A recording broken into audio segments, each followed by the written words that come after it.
Hi, this is Michaela Jones, Serena Baldeck, and Anna Agudo. And this is Crash Course, the history of feminism in the United States.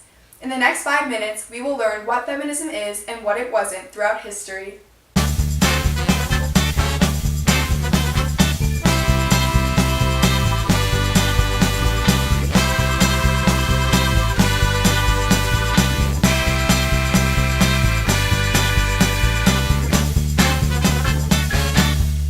First of all, what is a feminist? Well, the definition's shifted a little over time, and even today there are thousands of different descriptions. But our favorite one, inspired by Bell Hooks' definition, is an intersectional movement to end oppression on the basis of gender. all feminists do not hate men. And no, they do not all run around burning their bras. But historically, such feminists did exist. We're here to clear all that up. Historians have separated feminist history into 3 major waves based on turning points and goals, so let's venture back in time.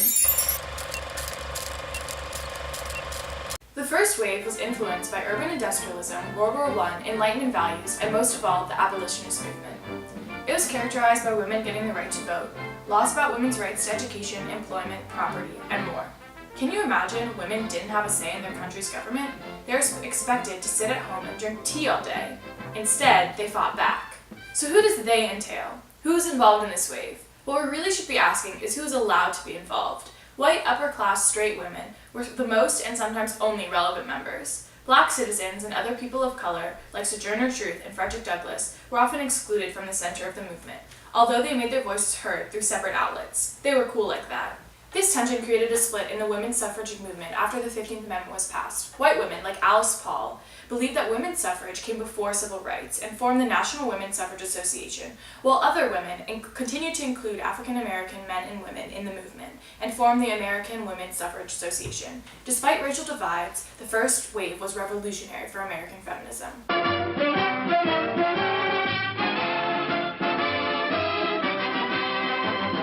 The second wave was born in an exciting time of activism following the Civil Rights Movement and the Vietnam War.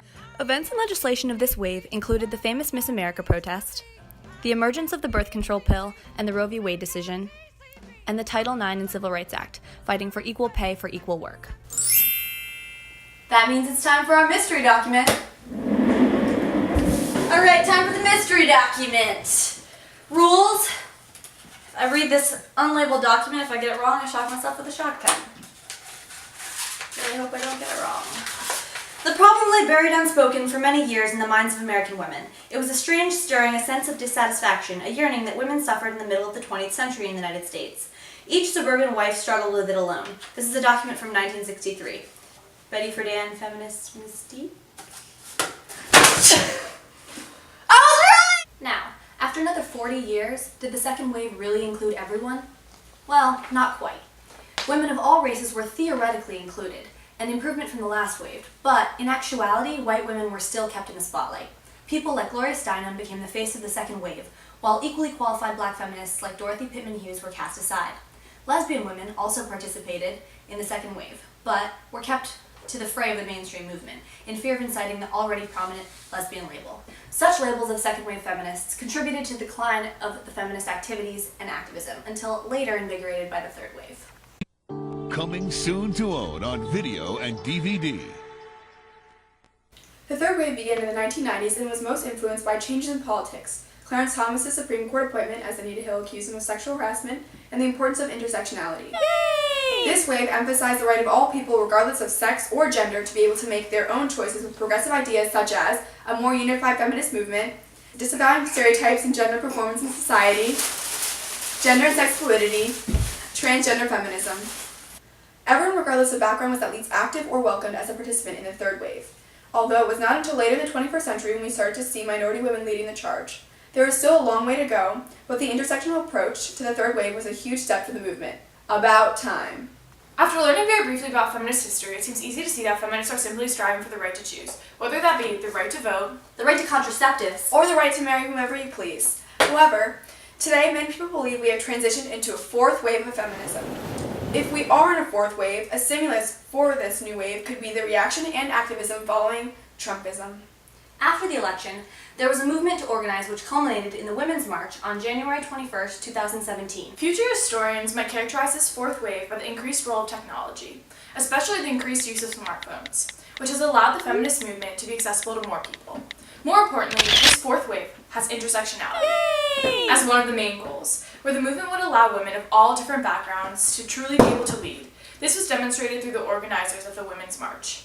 All these aspects of a possible fourth wave are a continuation of the third wave, so it is up to you to decide which wave we get to surf today. Regardless of what wave we're in today, modern feminists are still active and fighting as a united movement.